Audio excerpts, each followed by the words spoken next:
one of the things that the cross did is that it brought the expression, it brought the reality of God's power on earth. Yeah, because I've never heard of anyone else that died and rose again, only Jesus. Yeah, we may say about Lazarus, we may say about those that have died and they have been, prayed to and brought back to life. But the truth of the matter is, the death that these people died is actually the death. But Jesus said that Lazarus was only sleeping, yet it was already 4 days late. You understand? So that makes me understand that it wasn't actual death that they had died. It was like sleeping. It was like, just you relaxing. And only, one of those seasons when Jesus was walking with his disciples, they met a a blind person. And one of the things that the disciples asked him was, okay, who sinned? Is it him? Is it his family? Or who really did evil that this guy had to be born blind? And Jesus said, no, it's not that he was born blind because of anyone's sin or because he did something or his parents. No, not at all. It was so that the glory of God could be manifest. So, and one thing I believe is that when we say that people have died and been brought back to life, it was just God expressing his power. Like, okay, you guys have been sleeping for too long. Your purpose on earth is yet to be fulfilled. Please, can you go back and continue from where you left? Yeah, but not for someone to. The only person I know that have resurrected is Jesus. And the truth of the matter is that the Bible says that at that time all of us will be caught up in the cloud. The dead shall rise first, then the others shall be caught in the clouds and all that to meet Jesus. That is the resurrection. That's at the resurrection. So the cross really manifested the power of God. And that is what gives me the audacity to say that no matter what happens, I'm persuaded that there is life after death. I have had people who argue and they're like, no, once you die, that is all. No, no, no. But you see, if you know what it means, what the cross means, and what it stands and what it expresses, then you'll have no doubt. In fact, everything that you tend to think like, okay, what will happen afterwards and all that, you already have the answers with you.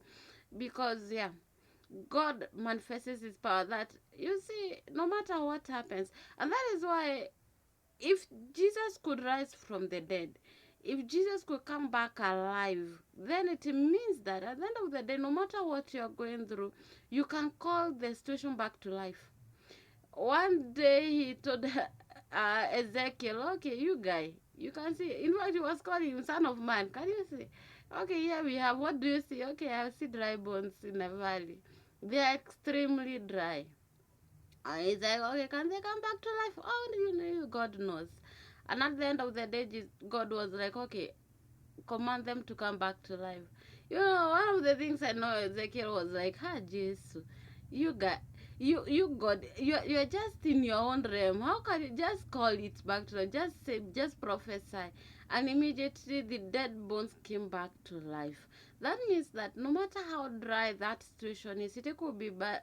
Maybe you are asking God for a child and it has been a long time. You're asking God for marriage. You're asking God for a job. You're asking God for a business. You're asking God for a breakthrough.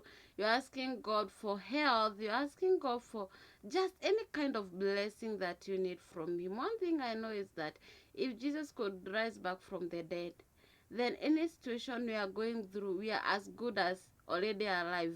Because it doesn't matter. The Bible says that there is hope for a tree, even if it's cut down, it will already sprout again at the scent of water. So it means that the moment you have faith, because the Bible says that just believe.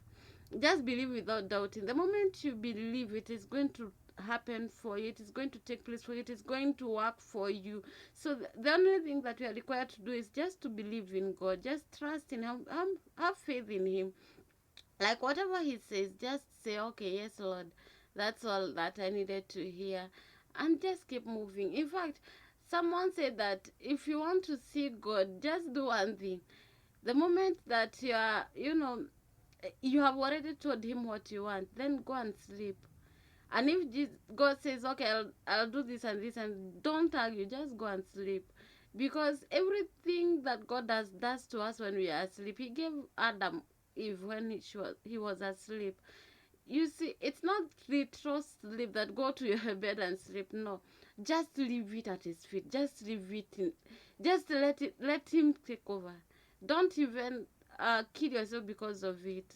Just allow Him, because at the end of the day, He has answers that you don't know. He has the power to bring everything back to life. And I pray that God will help us, and He will give us the grace to trust Him enough. He'll help us to walk in alignment to His will, that will not at any cost cause His will to not come to pass in our lives, in Jesus' mighty name.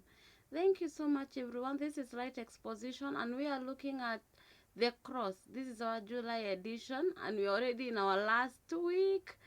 Oh God, the month has really gone so fast. Till I come here next time, I'm your host, Matu Jane. God bless you. Bye.